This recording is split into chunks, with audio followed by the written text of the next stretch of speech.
এখানেও গান চালিয়ে সুন্দর আমার হাত ধরেও গান করছিল। সত্যি এরকম লাইফ পার্টনার আর এরকম ফ্রেন্ড সার্কেল বলতে পারি না, কারণ হচ্ছে এখানে সব আমার দাদা হয়, অনেক বড় বড়।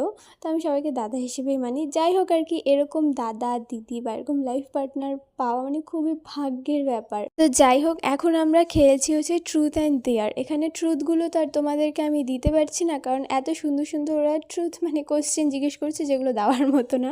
তো এখানে ডেয়ারগুলোই আমি দিয়েছি। আর ফার্স্টে আমি আর টিনা দি দুজনে মিলে পাগলের মতো ডান্স করলাম। তারপরে এখানে দীপ একটু ওর জলওয়া দেখালো।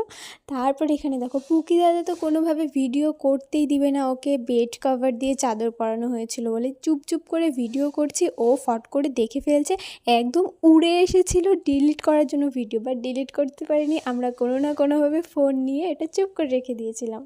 তারপর এখানে হচ্ছে গুড্ডু দাদা পুশ আপ মারছে, হচ্ছে এখানে মনে হয় 50টা বলেছিল। হ্যাঁ, ভাববো কেমন কেমন টিয়ার দিচ্ছিল ওরা।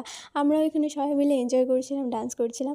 এখানে হচ্ছে বিট্টুকে মানে ভাগ্নেকে ডান্স করতে বলা হয়েছিল, আর এখানে ওর বদলে হচ্ছে পুকি দাদাই ডান্স করা শুরু করে দিয়েছিল। আর মনে হচ্ছিল দুর্গাপূজার ভাসান চলছে, ফুল সাউন্ডে আমরা এগুলো করছিলাম। তার জন্য আমরা নিচে এসেছিলাম, কারণ ওপরে এগুলো করতে পারবো না।